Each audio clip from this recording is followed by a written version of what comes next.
So for several years I've been playing with a slightly different approach to meditation that turns the time factor kind of upside down and says it's not how long we do it, but how short we do it, how quickly we can do it, how available it can be. And I call this approach one-moment meditation. Rather than thinking I need to be peaceful for 30 minutes or on a long retreat, can we do something within ourselves that retunes our mind to a more useful state right now?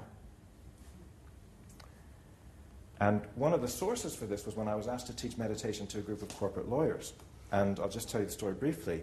I first thought we would have 3 hours in a lovely location with trees and flowers, and they'd be in relaxed clothing. But I was told, no, all their training happens in the office. And actually not 3 hours, it's just 1 hour. I said, okay. And I had the good sense not to bring my bells and candles and incense, because when I went in, the training happened in the boardroom. This room that was full of ghosts of conflicts past. And the training was at lunch hour.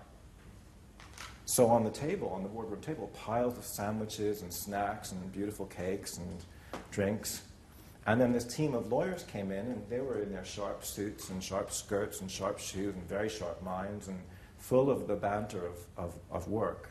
And they came in for lunch, which was right in front of them. And I was there trying to teach meditation. So I had to think very quickly. And I realized we couldn't do any long exercise. But I thought, why don't we try a short meditation? And because these were all type A sort of personalities, I said, we're going to do the really short exercise. But to make it work, you really have to go for it, which is not typical meditation instruction.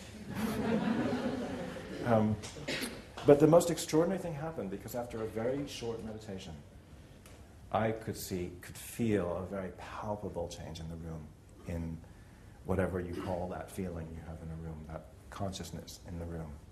And many people who were there felt in a very short meditation that they'd done something useful in their minds. They'd slowed it down a bit or taken a break or something happened.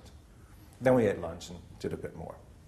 So I developed this technique called one-moment meditation, and in my book and in the seminar I'm offering tomorrow, we're going to explore how to do this in more depth. But I was asked to give a kind of taster of that and maybe hint at how useful it can be tonight for you. The problem is that to do this quickly in a moment, that's really hard. That takes some time to learn.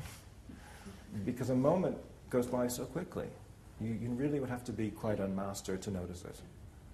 So we can't do a moment of meditation tonight. We're going to do a minute of meditation, an exercise I call the basic minute.